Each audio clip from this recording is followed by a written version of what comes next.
బ్రతుకు దినములన్నిటను వానిని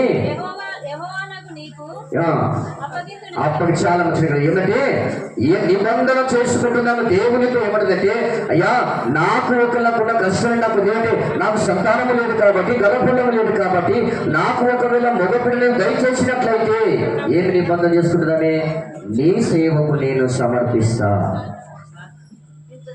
దేవునితో నిబంధన చేసుకోవాలి. ఈరోజు చూడండి, మనం ఏమంటాము, గర్భఫలం లేకపోతే, గర్భఫలం లేకపోతే అడుగుతాం, ఇచ్చిన తర్వాత ఏమవుతావు, దేవుని మర్చిపోతాం.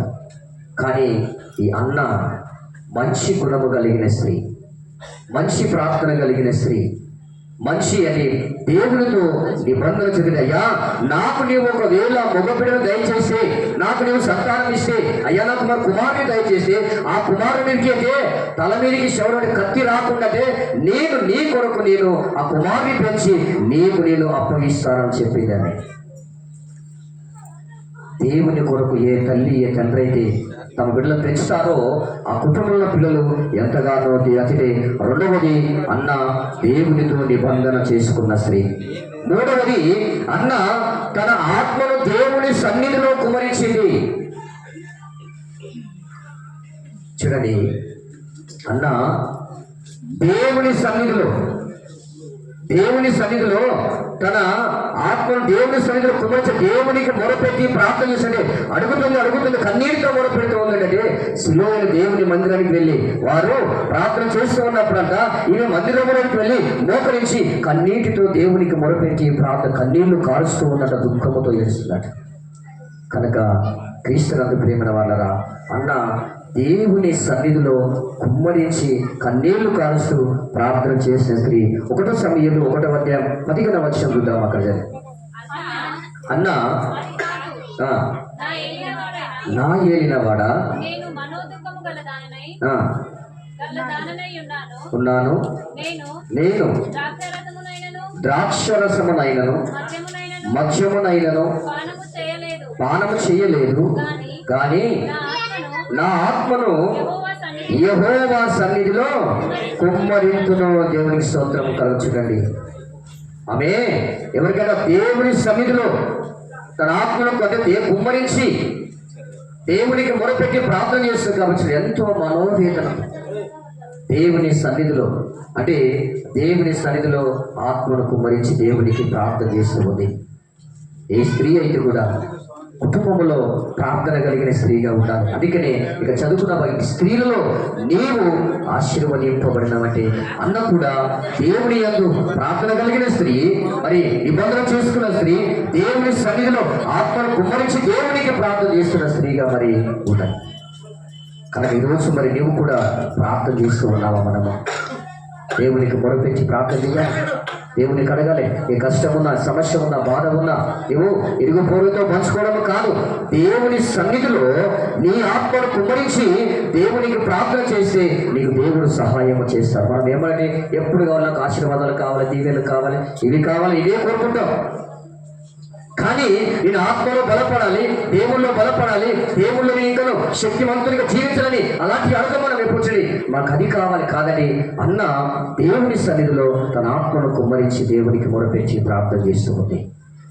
కనుక క్రీస్తునందు ప్రేమల వల్లగా మరి 4వది, అన్న దేవుని జ్ఞాపకము చేసుకున్న స్త్రీ. అన్న దేవుని ప్రతి నిత్యము కూడా దేవుణ్ణి జ్ఞాపకం చేసుకుని ప్రార్థన చేస్తుందామే. స్త్రీలైనా మీరైనా ఎవరైనా కూడా మనము కూడా ప్రతి నిత్యము కూడా నీకు సమయం దొరికినప్పుడల్లా నువ్వు కూడా ఆయన జ్ఞాపకము చేసుకుని నువ్వు దేవుడు నిత్యము ప్రార్థన చేస్తే దేవుడు నీకు కూడా సహాయం చేస్తాడు. అదే 1 సమూయేలు 1వ అధ్యాయం 19వ వచనం చూద్దాం. అక్కడ చేసేసి తర్వాత వేగిరము లేచుడని స్త్రీ వేగిరము లేచి యెహోవాకు మ్రొక్కి వచ్చించుడా. అంతటా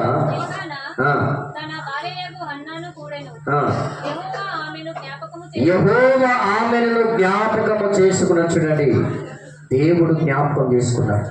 ఆమె కన్నీటి ప్రార్థన, కన్నీటితో దేవునికి మొదలుపెట్టి ప్రార్థన చేసింది కాబట్టి ఆ ప్రార్థన దేవుడు ఆలకించి అన్నను జ్ఞాపకం చేసుకుని అందుకు చక్కటి గర్భఫల దేవుడు ఇచ్చాడు. అవి ఏమని తెలుసా, అయ్యా నాకు ఒకవేళ మగబిడ్డను దయచేసి నీకు నేను పెద్దవాడ ఎంతవరకు నా దగ్గర నేను పెంచుకుంటాను, నీ కొరకు నేను పెంచాను కనుక పెద్దవాడైన తర్వాత ఇదిగో నీ దేవుని మందిరములో నేను వదిలిపెడతానని చెప్పి నిబంధన చేసుకున్నాను. కనుక క్రీస్తునందు ప్రేమలరా, అందుకని ఇక్కడ ఇంకో మాట జ్ఞాపకం చేస్తే క్రీస్తునందు ప్రేమల వల్లరా స్త్రీలనగా మనము కూడా ఎన్నో ఆశీర్వాదాలు మనము దేవుడు మీకు ఇవ్వబోతున్నారు. అన్నాళ్ళని ప్రార్థన చేయాలి, దేవునికి మొదలుపెట్టాలి, దేవునికి అడగాలి. అడిగినట్లయితే సమస్తం నీకు దేవుడని అనుగ్రహిస్తాడు. కనుక అన్న దేవుని జ్ఞాపకం చేసుకున్నాడు కాబట్టి అన్న దేవుడు ఆయన జ్ఞాపకం చేసుకుని ఆమెకు చక్కటి బహుమానాన్ని కుమారుని ఇచ్చాడు. ఇంకొక మాట చూస్తే అన్న తన కుమారుని యెహోవాకు ప్రతిష్ఠించింది. దేవుడు ఆమె ప్రార్థన ఆలకించాడు. ఆమె కన్నీటితో, దుఃఖముతో, వేదనతో ప్రార్థన చేసింది. దేవుని జ్ఞాపకం చేసుకోబడి దేవుడు ఆమెను జ్ఞాపకం చేసుకుని ఆమెకు మరి గర్భంలో కుమారుని ఇచ్చాడు కాబట్టి ఆ కుమారుడు ఏం చేసిందట, అన్న తన కుమారుని యెహోవాకు ప్రతిష్ఠన చేసింది. యెహోవాకు ఇష్టాన్ని ఉడంబడిక చేసుకుంది. యెహోవాని అంటే దేవుని మందిరంలో వదిలిపెట్టని దేవుని మందిరంలో వదిలిపెట్టింది. ఆ సమయంలో గొప్ప మరి సేవకునిగా చూడండి ఎంతగానో దీవించబడ్డాడు. కనుక మనము కూడా ఆశీర్వాదాలు పొందుకోవాలంటే, దీవెనలు పొందుకోవాలంటే మనము కూడా ప్రార్థన చేయాలి, దేవునికి మొరపెట్టాలి, దేవునికి అడగాలి. అందుకనా అడుగు వాటికంటే, ఊహించు వాటికంటే అత్యాధికంగా నేను ఆశీర్వదిస్తానంటున్నాడు. చూడండి, అడిగింది నీకు కొందరేమో కానీ అది ఇచ్చేది ధారాళముగా నేను బహుగా ఇచ్చిన. ఎలా వినయముతో, భక్తితో, విశ్వాసముతో దేవునికి మొరపెట్టి నీవు అడిగితే దేవుడు అడుగుడు నీకు అన్నీ నీకు ఇస్తాడు. అడుగుడి మీకు ఇయ్యబడను, వెదుకుడి దొరుకును, తట్టుడి తీయబడను. అడుగు ప్రతి వానికి దేవుడు ఇస్తాడు.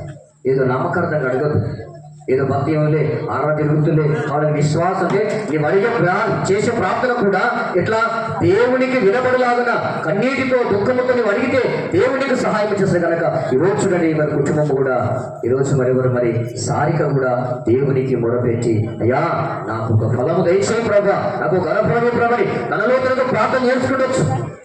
అందుకనే వారి ప్రార్థనలకు ఇచ్చి ఒక చక్కటి బహుమానం దేవుడు వారికి ఇచ్చారు. కనుక అన్న దేవునికి మరి ప్రతిష్టన చేసింది. అన్న విజ్ఞాపన చేసిన స్త్రీ అట, దేవుని సన్నిధిలో విజ్ఞాపన చేసిన స్త్రీగా ఉన్నదట. అందుకనే స్త్రీలలో నీవు ఆశీర్వదింపబడిన దానవు అని ఎవరు చెప్పిన మాట, ఎవరికన్నా ఈ మాట, స్త్రీలో నీవు ఆశీర్వదింపబడి ధన్యురాలవే మరియమ్మ అంటే చూడండి, అదే యేసు క్రీస్తు ప్రభుకు జనించే తల్లి. అందుకని క్రీస్తునందు ప్రేమ వాళ్ళరా ఈరోజు మరి ప్రత్యేకంగా ఈరోజు సారికను సతీష్ను దేవుడు ఇరువురిని దీవించి కాపాడి చక్కటి బహుమానం ఇచ్చారు. అందుకని కుమారులు యెహోవా అనువి స్వాస్థ్యము గర్భఫలం నుంచి బహుమానం. అందుకని యెహోవా యందు అంటే 128 చదవండి, 128 కీర్తన, 128 కీర్తన. యెహోవా యందు భయభక్తులు కలిగి ఆయన త్రోవల యందు నడుచు వారందరూ ధన్యులు. నిశ్చయముగా నీవు నీ చేతుల కష్టాంతమును అనుభవించగలదు, నీకు మేలు కలుగును. నీ లోగిట నీ భార్య ఫలించు ద్రాక్షవల్లి వలె ఉండును. నువ్వు ఫలించాలి అంటే, నీ అభివృద్ధి చెందాలంటే, నీ సంతానము దీవించబడాలంటే ఇదిగో ఆయన మార్గంలో నీవు నడవాలి, ఆయన మాటని వినాలి, ఆయన మాటకు నీవు లోపడాలి, ప్రార్థన చేయాలి, దేవునితో నిబంధన చేసుకోవాలి, దేవుని సన్నిధిని ఆత్మను కుమ్మరించాలి, దేవుని జ్ఞాపకం చేసుకోవాలి, నీకు కలిగినంత కూడా దేవునికి సమర్పించాలి. ఈ స్త్రీ, ఈ కుటుంబం అయితే అలా దేవునితో ఉడంబడిక చేసుకొని, దేవునితో నిబంధన చేసుకుని ప్రార్థన కలిగి ఉంటారో ఆ కుటుంబాన్ని దేవుడు అంచెలు అంచెలుగా దీవిస్తాడు. అందుకని యెహోవా యందు భయభక్తులు కలిగి ఆయన త్రోవలో నడుచువారందరూ ధన్యులు. నిశ్చయముగా నీ చేతుల ఖర్చుగా అనుభవించను, నీకు మేలు కలుగును. నీ లోగిట నీ భార్య ఫలించు ద్రాక్షవల్లి వలె ఉండును. నీ భోజనం వల్ల చుట్టూ నీ పిల్లలు ఒలీవ మొక్కల వలె. నిత్యము వారు ఫలమిచ్చేవారుగా ఉంటారు, ఆశీర్వదింపబడిన వారుగా ఉంటారు.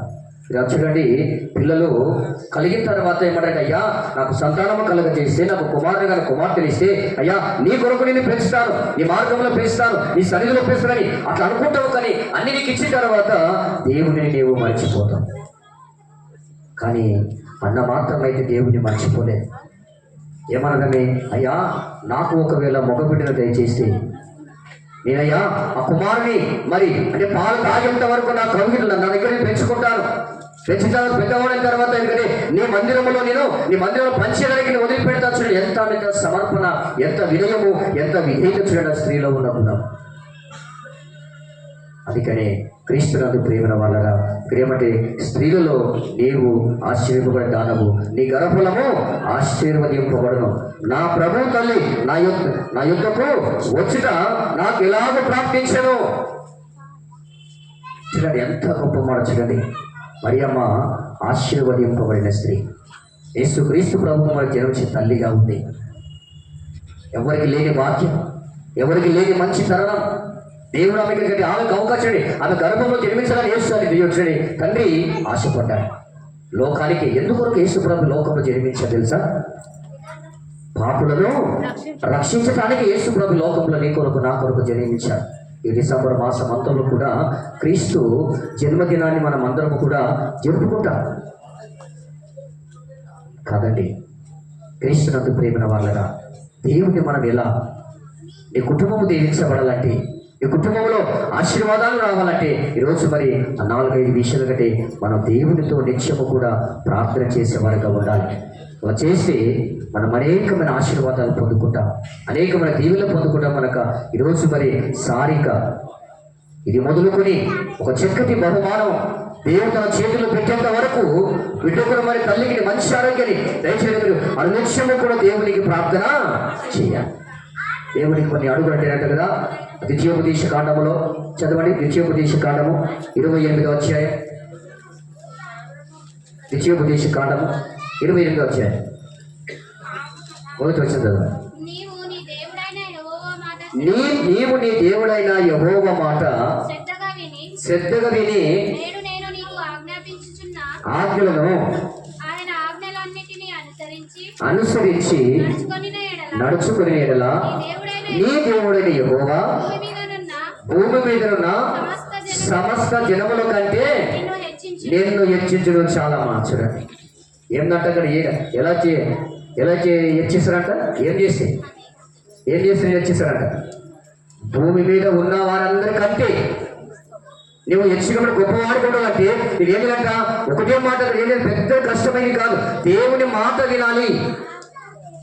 ఒకవేళ కుటుంబం మాట వినకపోయినా పర్వాలేదు, అంటే వినాలి వారి మాట కూడా. కానీ నేను కన్నా తండ్రి చివరి దేవుని మాటని వింటే, నీ దేవుడైన యెహోవా మాట శ్రద్ధగా విన్నట్లయితే భూమి మీద ఉన్న సమస్త జనముల కంటే నిన్ను ఆశీర్వదిస్తాడు.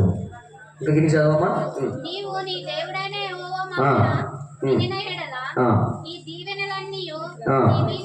నీ మీదికి వచ్చి నీకు ప్రాప్తించును.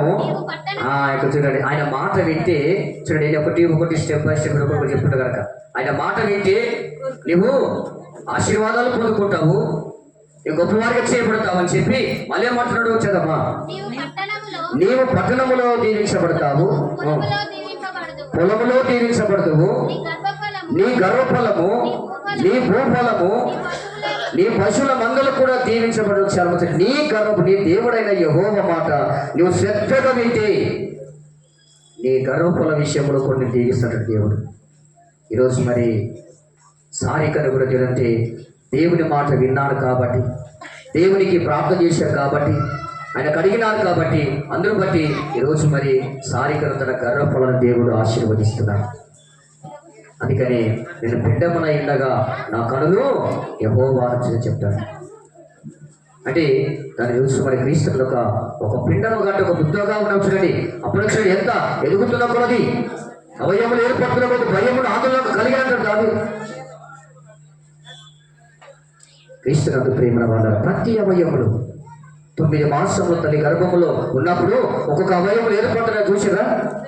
ఎవరు చూడండి చూడండి. అప్పటి నుంచి తల్లిని బిడ్డను కాపాడుచునని ఒక మంచి బహుమానము నీ చేతిలో పెట్టబోతున్నావు కాబట్టి, ఎందుకంటే అలానే నీవు దేవుడు దినము నిన్ను ఆశీర్వదిస్తూ ఉన్నాడు.